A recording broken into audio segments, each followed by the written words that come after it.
The airlock exploded inward and frost hit Lieutenant Marcus Kane's face like 1,000 needles. Emergency lights flickered red across the corridor as atmosphere screamed out into the void. He lunged forward, magnetic boots clamping hard against the deck plating, and grabbed the nearest handhold before the decompression could rip him into space. "Section 7 is gone!" Captain Olivia Grant's voice crackled through his helmet comm. "Seal it now or we lose the entire ship." Marcus didn't waste breath responding. He was already moving, fighting against the hurricane of escaping air. The manual override panel was 40 meters down the corridor, 40 meters through chaos. Debris tumbled past him, spinning wildly. A data pad cracked against his helmet visor. He ducked and kept pushing forward. The ship groaned around him. The Valiant was dying. 3 days ago, they'd encountered the Krell dreadnought at the edge of the Tarsus Belt. 3 days of running, hiding, bleeding atmosphere and fuel. The alien vessel had torn through their fleet like it was nothing. Now only the Valiant remained, and barely. 20 meters. Marcus's lungs burned. His suit readouts showed cabin pressure dropping fast. Too fast. 10 seconds until blackout. Maybe less. A hand grabbed his arm. He jerked his head sideways and saw her. Lieutenant Commander Claire Dawson. Her face pale through her helmet glass, eyes fierce with determination. She'd come from the other direction, fighting the same impossible current. Together! They moved in unison, hauling themselves hand over hand along the wall. The metal beneath Marcus's gloves was already cold enough to freeze flesh. Through the breach behind them, he could see stars. Beautiful and utterly merciless. 5 meters. The ship lurched. Something deep in the engine core had given way. The Valiant was tearing herself apart. Marcus's vision tunneled. His suit screamed warnings into his ears. Pressure critical. Oxygen depleting. Core temperature falling. Claire pulled him close, their helmets almost touching. Her lips moved, but he couldn't hear the words. Didn't need to. He understood. They reached the panel together. Marcus yanked open the cover while Claire input the emergency sequence. Her fingers flew across the controls even as the cold tried to lock her joints. 3 commands. 2. 1. The blast door dropped like a guillotine. The roar cut off instantly, replaced by ringing silence. They collapsed against the sealed barrier, gasping, suits struggling to repressurize their helmets. "Status!" Olivia's voice cut through the static. Marcus checked his readouts. The breach was sealed. Sections 1 through 6 still had atmosphere, but the damage report made his blood run colder than the void outside. "Captain," he said quietly, "we've got maybe 2 hours of life support left, and the Krell are still hunting us." Marcus hauled himself upright, legs still shaking from the decompression fight. Claire gripped his shoulder, steadying herself as gravity reasserted through the mag boots. The corridor emergency lighting cast everything in crimson shadows. "Engineering! Report!" Olivia's voice crackled again, sharper now. Static answered. Then a weak transmission broke through. "Chief Engineer Paul Griffin here. Main reactor is compromised. We're venting coolant from the port manifold. I can give you 90 minutes of propulsion, maybe less." Marcus exchanged a glance with Claire. 90 minutes wouldn't get them to the nearest outpost. Wouldn't even get them out of the Tarsus Belt. The Krell would run them down long before then. "All remaining crew to the bridge," Olivia commanded. Now. They moved fast through the darkened passages. The Valiant had launched with a crew of 215. Marcus tried not to think about how many were left. The ship felt hollow now, tomb-like.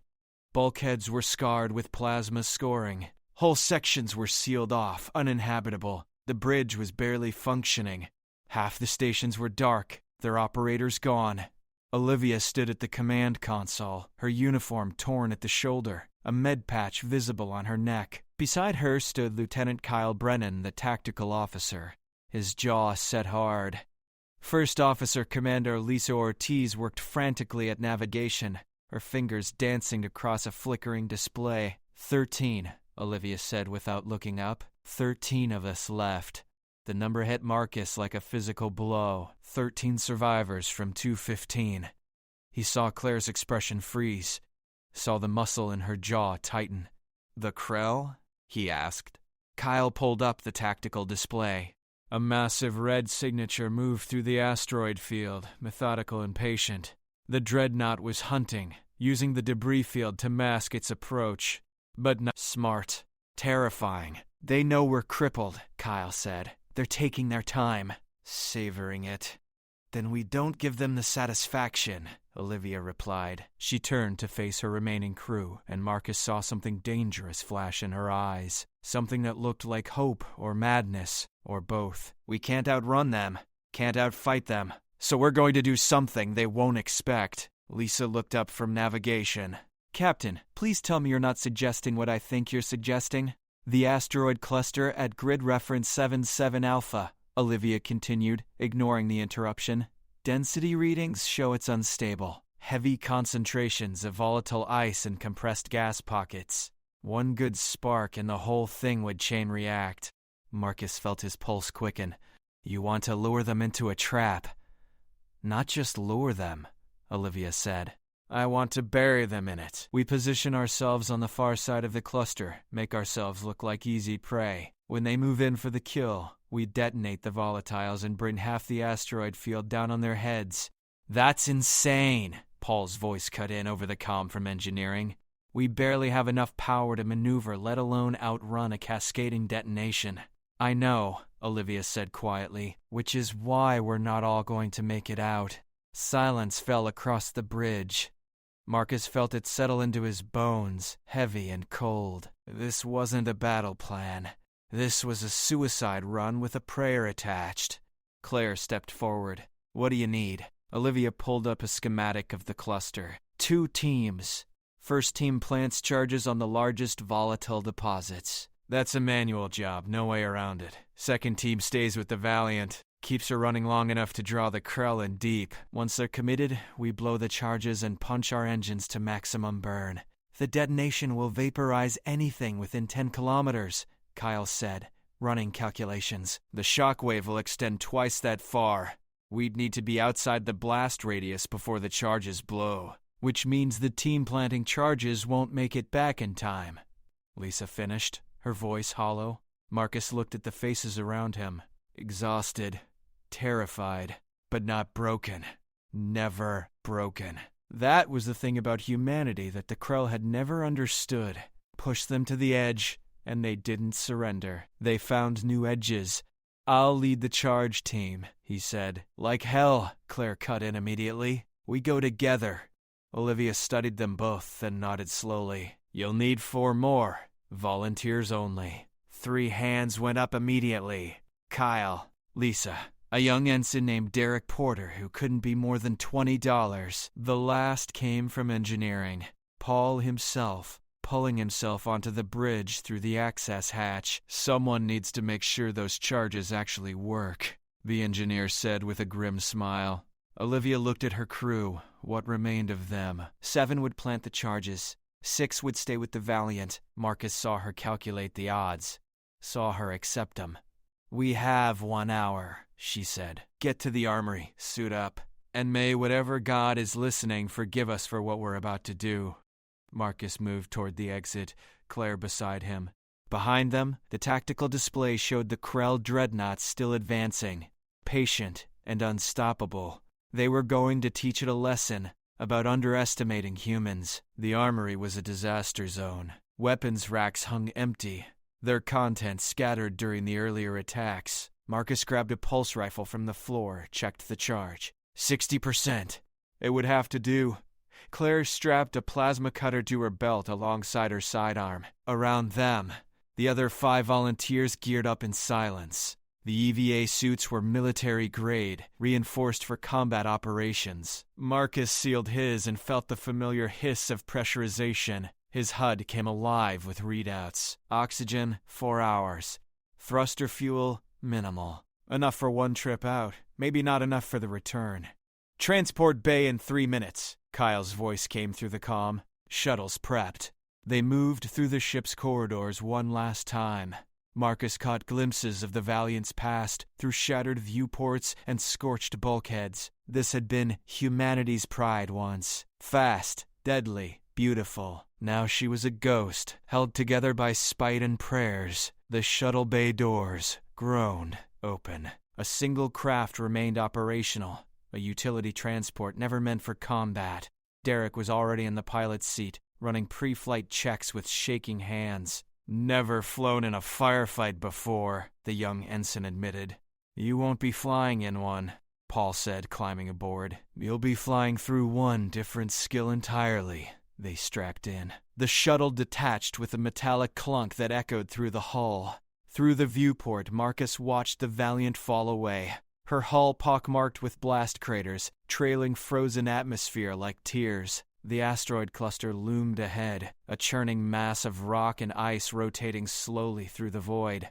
Derek threaded the shuttle between tumbling fragments, his piloting smoother than his nerves suggested. The tactical display showed the Krell dreadnought adjusting course, following the Valiant's energy signature like a predator tracking wounded prey. "First detonation point in 2 minutes," Lisa called from navigation. She'd pulled up the volatile deposit readings, marking 6 primary targets across the cluster. Largest concentration is dead ahead. The asteroid came into view. Massive, irregularly shaped, its surface riddled with fissures that vented compressed gas in ghostly streams.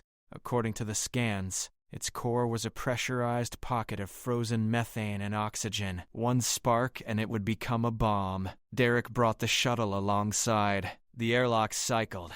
Marcus felt his stomach drop as gravity disappeared. He activated his mag boots and stepped out onto the asteroid's surface, Claire right behind him. The stars wheeled overhead, infinite and cold. In the distance, he could see the Krell dreadnought's running lights, alien red against the black. It was closer now, much closer.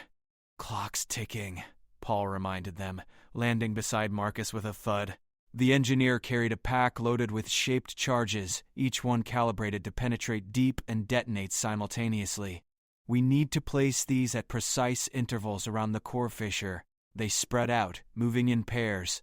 Marcus and Claire took the northern approach, following a jagged canyon that cut deep into the asteroid's surface. The rock beneath their boots was ancient, pockmarked by billions of years of cosmic bombardment. "Contact!" Kyle's voice exploded through the comm. "Krell scout ship breaking from the main dreadnought!" Marcus's HUD lit up with a new signature. A smaller vessel, fast and agile, sweeping toward their position. "It must have detected the shuttle's thermal signature. They're scanning us," Lisa reported. "If they figure out what we're doing, they won't get the chance." Olivia's voice cut in from the Valiant. "All power to forward batteries. Target that scout ship." The Valiant's weapons blazed across the void. Lance beams of coherent light slashed through space, catching the Krell scout mid-turn. The alien vessel's shields flared brilliant purple, absorbing the impact. It banked hard, returning fire with plasma bursts that hammered the Valiant's weakened hull. "Charges planted, point 1, Paul called.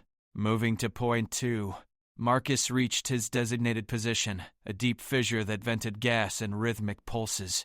He pulled the charge from his pack, activated its magnetic clamps, and secured it to the rock. His gloved fingers worked quickly, inputting the detonation sequence.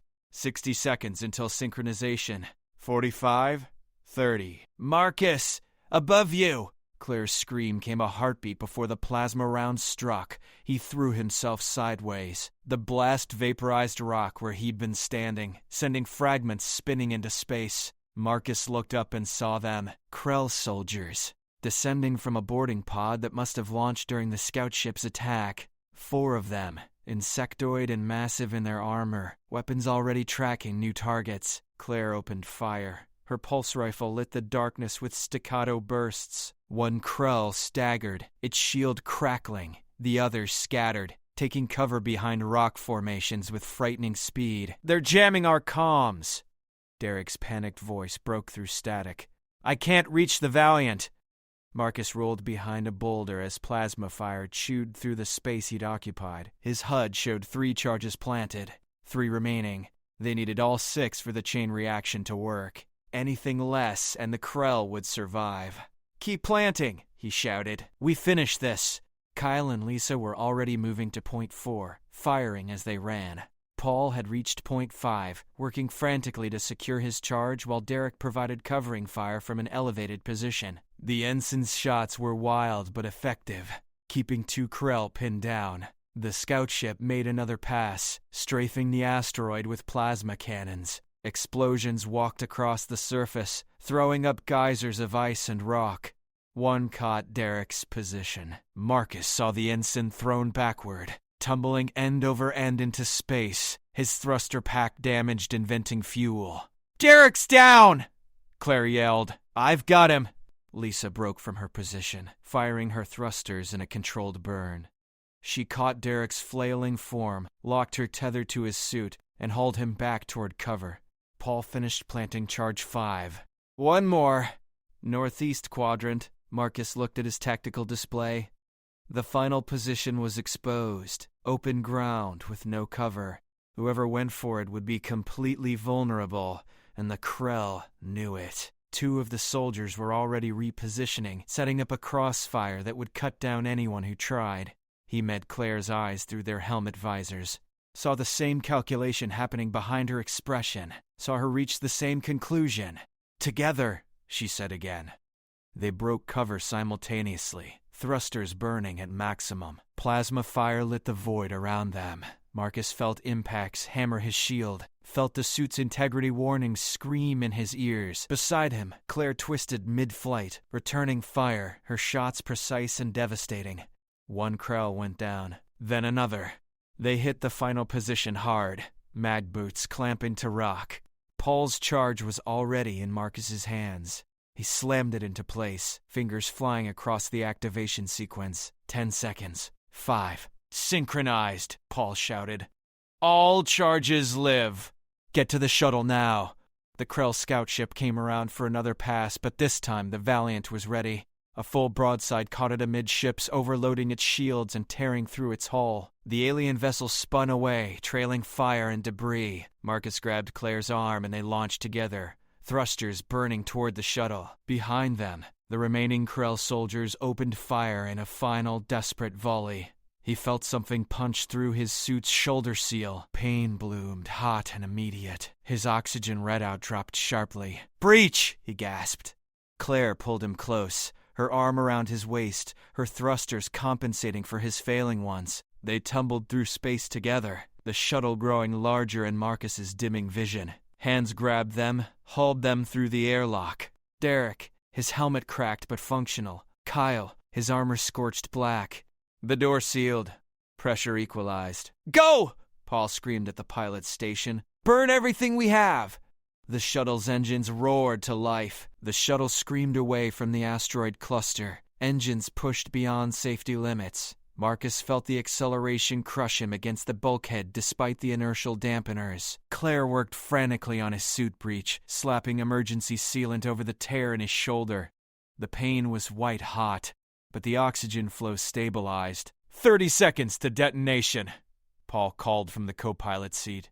His hands danced across the controls, monitoring the charges. Krell Dreadnought is moving into position. They're taking the bait. Through the viewport, Marcus watched the massive alien vessel glide between the asteroids. It moved with predatory grace, weapons ports glowing as it prepared to finish the crippled Valiant. The human ship limped ahead, trailing atmosphere and reactor coolant, playing wounded perfectly. "Olivia, you need to turn now," Lisa shouted into the comm. Tadek answered. The jamming was still active. "They can't hear us." "She knows the timing," Kyle said, his voice tight. "She'll turn." Marcus pulled himself upright, ignoring the agony in his shoulder. The tactical display showed their shuttle racing away from the blast zone, while the Krell Dreadnought pushed deeper into the cluster. Another few seconds and it would reach the point of no return. The Valiant suddenly inverted, her maneuvering thrusters firing in perfect sequence. She twisted through a gap between 2 massive asteroids, putting solid rock between herself and the cluster's center. It was beautiful flying. Desperate and beautiful. "Detonation in 5. Paul's finger hovered over the trigger. 4, 3. The Krell Dreadnought seemed to realize the trap. Its engines flared brilliant blue as it tried to reverse course. Too late. Far too late. 2, 1, fire! Paul slammed the trigger. For a moment, nothing happened. Marcus's heart stopped. Had the charges failed? Had they sacrificed everything for nothing? Then the universe turned white. The first asteroid detonated deep in its core, the shaped charges converting pressurized gas into an expanding fireball. The explosion triggered the next deposit, then the next, a cascading chain reaction that rippled through the cluster like dominoes made of stars. Each detonation fed the others, volatiles igniting in a geometric progression of destruction. The Krell dreadnought vanished into the inferno. Its shields blazed purple, straining against forces never meant to be contained. Marcus saw the alien hull buckle, saw armor plating tear away like paper.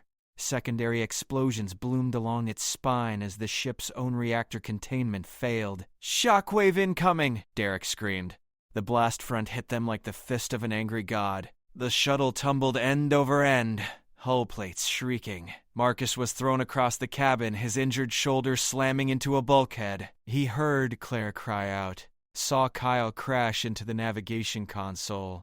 The viewport showed nothing but fire and spinning stars. Derek fought the controls with everything he had. The young ensign's hands were locked white-knuckled tight on the stick, his face twisted with concentration. The shuttle's computers screamed warnings about structural integrity and engine failure and imminent death.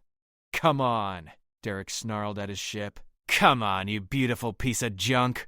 The shuttle's nose came around. The engines caught, burned, held. They punched through the outer edge of the shockwave and into clear space beyond.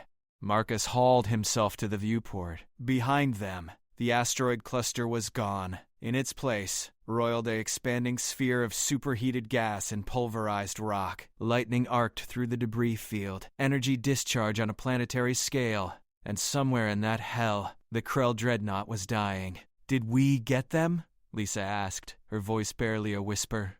Paul worked the sensors, scanning through the interference. The display flickered, resolved. A massive signature, tumbling through space. The dreadnought's energy readings were catastrophic. Hull breaches across every section. Reactor containment at 7% and falling. "They're finished," Paul said with grim satisfaction. "That ship won't threaten anyone ever again."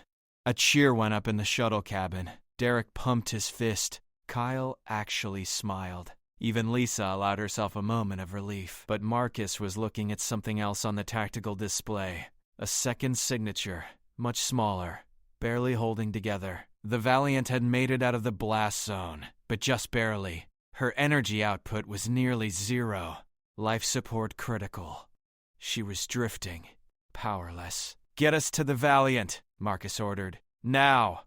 The shuttle limped across the intervening space. As they approached, Marcus could see the full extent of the damage. The shockwave had caught the Valiant's aft section, peeling away armor and rupturing what remained of her engines. Whole sections were exposed to vacuum. She looked like she might break apart at any moment. "Valiant, this is Marcus. Do you copy?" He tried the comm again. Still nothing but static. "Olivia, respond." They docked with the main airlock. The seal was compromised, pressure barely holding. Marcus led the team through, moving fast through corridors that were dark and silent. Emergency lighting had failed. The air was thin, bitter cold. "Bridge!" Claire pointed to an access ladder. They climbed in their EVA suits, magnetic gloves gripping rungs that were slick with frost. The bridge hatch was sealed, its emergency lock engaged from the inside. Marcus pounded on it. "Olivia, it's Marcus. Open up." Silence. Then a mechanical groan as the hatch cycled open. The bridge was a disaster. Consoles sparked and smoked. The main view screen was shattered. And standing in the center of it all was Olivia. Her suit helmet cracked, blood frozen on her face. Behind her, 5 other crew members huddled in their suits, alive but barely. "Did we win?" Olivia asked through chattering teeth. "We won," Marcus confirmed. Olivia nodded slowly. Then her legs gave out. Marcus caught her before she hit the deck.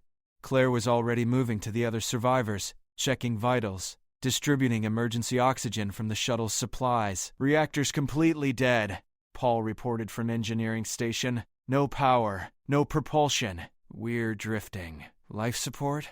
Marcus asked. "What life support? We're breathing on backup oxygen that'll last maybe an hour. Heat's gone. Communications are gone. We're a tomb in slow motion. Kyle checked long-range sensors, but the display was dark. Even if we could send a distress signal, the nearest Allied outpost is 6 days away at FTL. We've got no FTL capability and no way to get it. Marcus looked around the bridge at the 13 survivors. They'd beaten a Krell. They'd destroyed a dreadnought with nothing but courage and desperation. And now they were going to freeze to death drifting through the void. There has to be something, Lisa said. We didn't survive all this just to die waiting. The shuttle, Derek said suddenly. It's got working engines, working life support. It can hold maybe 8 people if we pack in tight. 8, Claire repeated, not 13. The words hung in the frozen air. Marcus felt them settle into his chests like ice. They all knew what that meant. Someone had to stay behind. 5 someones. Olivia pushed herself upright, wiping frozen blood from her face. Then we draw lots. Fair and random. No, Marcus said quietly. We don't. Everyone turned to look at him. We vote, he continued. We choose who goes based on who has the best chance of making it to the outpost and bringing back help. We choose based on who humanity needs most. That's not fair, Kyle protested. Nothing about this is fair, Marcus shot back, but it's real. And we deal with real. Olivia studied him for a long moment, then nodded. He's right. We vote.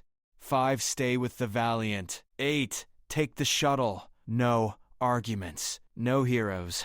Just cold math. The voting took 10 minutes that felt like hours. When it was done, the results were clear. Derek would pilot. Paul would handle engineering. Lisa, Kyle, and Claire would provide essential skills. 3 others from Olivia's bridge crew. And Marcus and Olivia would stay behind. Marcus watched the 8 survivors file toward the shuttle bay, their footsteps echoing in the dying ship. Claire stopped at the hatch, turned back. Her eyes found his through her helmet visor. This is wrong, she said. This is necessary, Marcus replied. Get to the outpost. Send help. That's an order, Commander. She stood there, frozen between duty and something else. Something that had grown between them during the long hunt through the Tarsus Belt, during the decompression fight, during the desperate charge across the asteroid's surface. Go, he said more gently. Claire's hand moved to her helmet, seal, then stopped. Instead, she pulled something from her suit pocket, a data chip.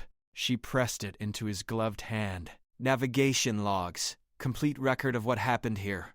If we don't make it back, if something goes wrong, someone needs to know what the Valiant accomplished. Marcus closed his fist around the chip. You'll make it. Promise me you'll survive until we do. He couldn't make that promise. They both knew it. But he nodded anyway, and she turned away quickly, before either of them could change their minds. The others followed. Paul gripped Marcus's shoulder in passing. Derek gave a shaky salute. Kyle just nodded, his jaw tight. Then they were gone. The hatch sealing behind them with a finality that rang through the empty corridors. Olivia stood at the bridge viewport, watching the shuttle detach. Its engines flared blue-white as it accelerated away, growing smaller against the stars until it vanished completely. 6 days, she said quietly. They need 6 days to reach the outpost, plus however long to organize a rescue. Call it 8 days minimum.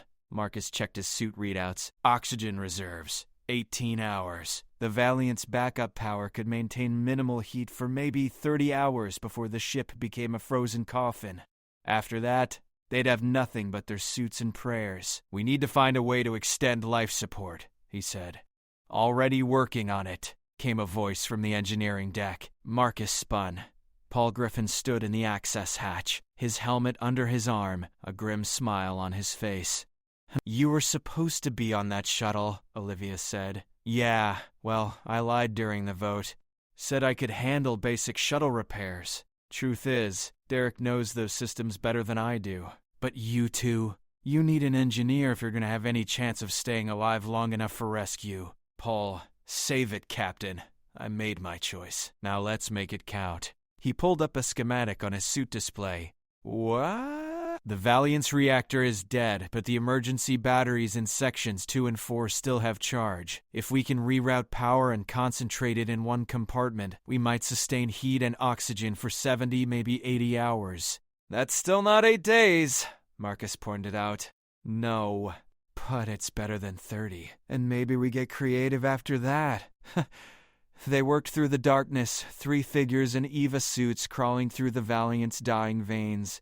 Paul guided them to the battery compartments, showing them how to bypass blown relays and cross-connect systems that were never meant to interface. It was brutal work, made worse by failing light and the cold that crept deeper with every passing hour. Marcus felt it in his hands first. Even through the insulated gloves, the metal was stealing heat. His fingers grew clumsy, his movements slower. Beside him, Olivia's breathing came harder, visible as frost in her helmet. There, Paul said finally, connecting the last power coupling. Try it now.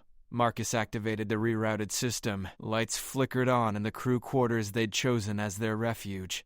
Dim, but functional. The temperature gauge climbed slowly, -40 Celsius, -30. It stabilized at -15. Not exactly tropical, Paul muttered, but it'll keep us from flash freezing. They sealed themselves in the compartment, a space barely large enough for 3 people. Olivia removed her helmet first, gasping as the thin air hit her lungs. Marcus followed. The oxygen was stale, recycled too many times, but breathable. 76 hours of power at this consumption rate, Paul reported. After that, we're back to suit reserves only. Marcus did the math. 76 hours plus their suit oxygen gave them maybe 90 hours total. Less than 4 days. The shuttle needed at least 8. Then we make every hour count, Olivia said. She pulled emergency rations from a storage locker, divided them into portions. We eat light. We sleep in shifts to conserve oxygen. We stay alive. The first day passed in a blur of maintenance and conservation. They monitored power levels obsessively, shutting down any system that wasn't absolutely critical. Paul managed to reclaim a few more hours by cannibalizing batteries from damaged sections. But the math remained brutal. On the second day, Marcus found Olivia staring at the data chip Claire had given him. He'd uploaded it to a portable display, reviewing the tactical logs. The record of their battle. Humanity needs to know what happened here, Olivia said. Not just that we destroyed a Krell dreadnought, but how we did it. The tactics, the sacrifice, everything. They will, Marcus assured her, when the rescue arrives. And if it doesn't? The question hung between them. Marcus looked at the power readouts. 51 hours remaining. Then 48, 45. On the third day, the temperature began dropping despite their conservation efforts. The batteries were degrading faster than Paul's calculations had predicted. -20 Celsius, -25. They huddled together for warmth, their breath forming ice crystals in the air. Tell me about home, Paul said through chattering teeth. Where you're from. What you're going to do when this is over. Olivia talked about her family's ranch in Montana. Wide skies and mountains. Peace. Marcus described the ocean view from his apartment in San Diego. The sound of waves at night. Paul spoke about his daughter, just turned 6, who wanted to be an engineer like her father. The stories kept them human, kept them fighting. On the 4th day, the power died. The lights flickered once, twice, then darkness swallowed them completely. The temperature plummeted. They sealed their helmets, switching to suit reserves. Marcus checked his oxygen. 14 hours remaining. So much for 90 hours, Paul said weakly. They sat in the darkness, 3 figures in a frozen tomb, listening to the Valiant creak and groan around them. The ship was contracting as it cooled, metal shrinking in the absolute cold of space. They're not going to make it in time, Olivia said quietly. We all know it. Marcus wanted to argue, but the numbers didn't lie. Even if the shuttle reached the outpost today, even if a rescue ship left immediately, they'd still be 2 days away. His oxygen would run out long before then. Then we make sure the data survives, he said. He pulled the chip from his suit pocket, stared at it in the darkness. We set up a distress beacon, attached the data chip, put it on automatic broadcast. When rescue arrives, even if we're gone, they'll have the logs. There's no power for a beacon, Paul pointed out.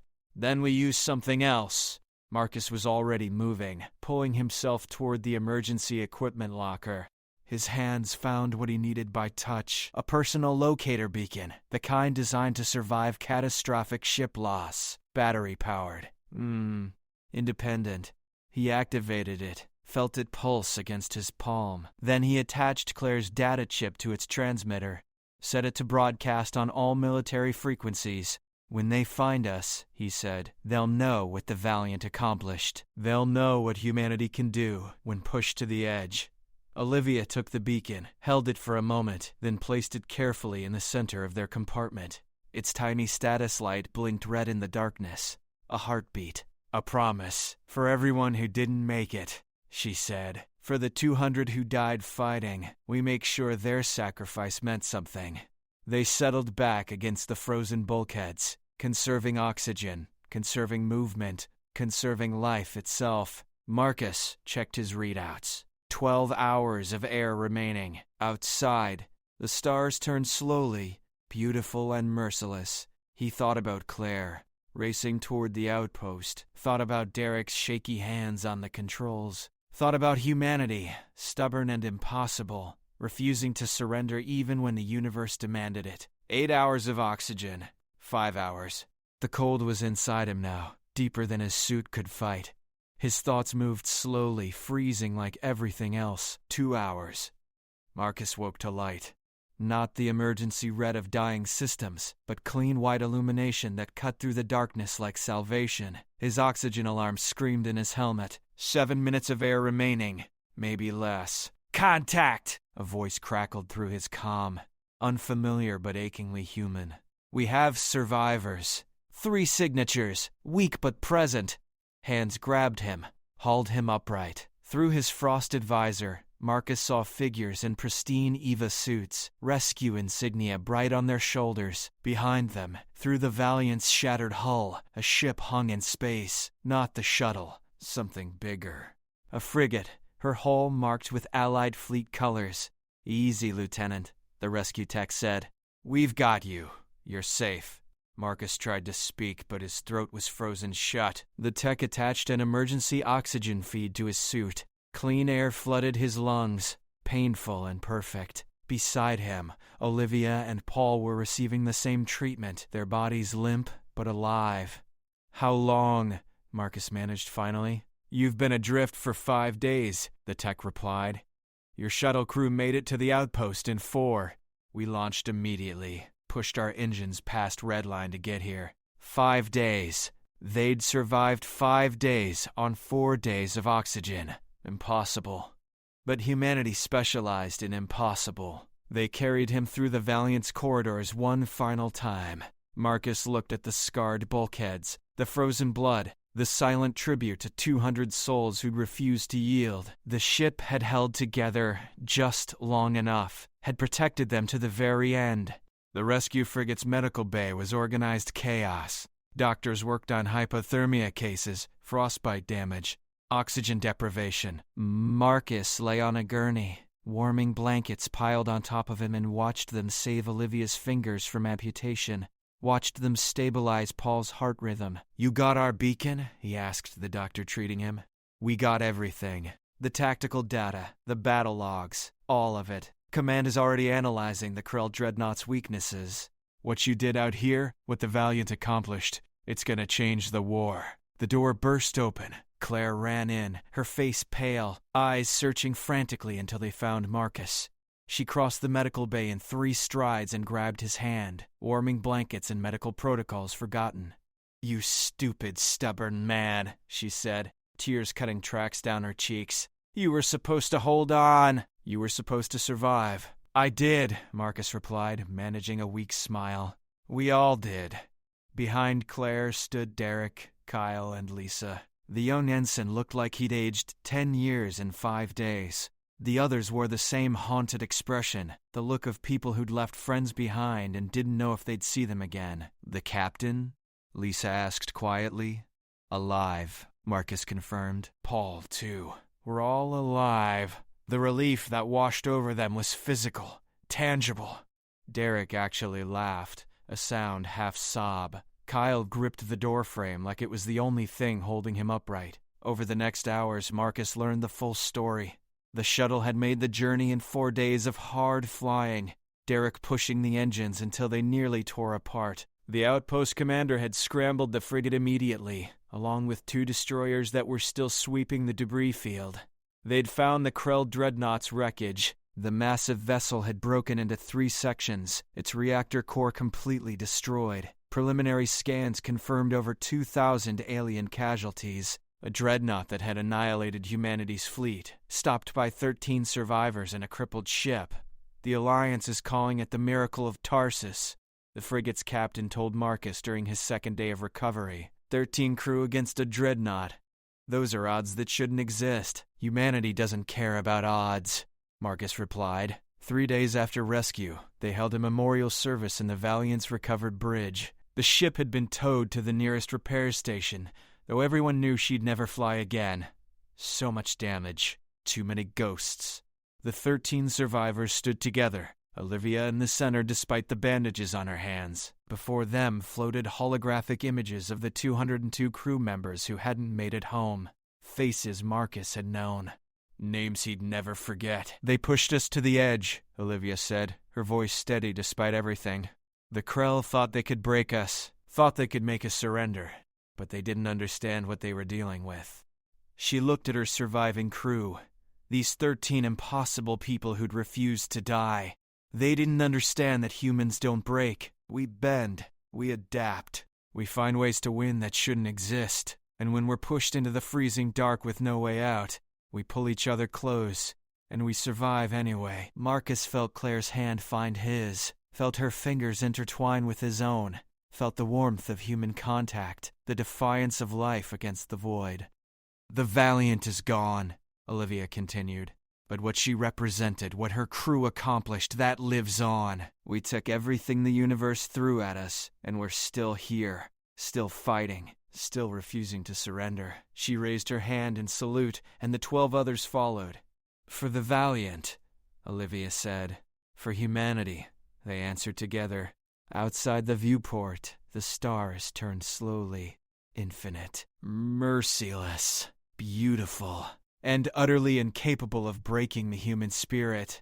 Months later, Marcus stood in Alliance headquarters, watching the tactical briefing that used the Valiant's data. The techniques they'd pioneered, using environmental hazards as weapons, had been adapted across the fleet. 3 more Krell dreadnoughts had fallen to similar traps. The war's momentum was shifting. Claire stood beside him, her hand in his. No longer a secret or a hesitation, just a fact. As inevitable as gravity, we changed everything, she said quietly. 13 people in the freezing dark, Marcus agreed. We had no choice but to survive.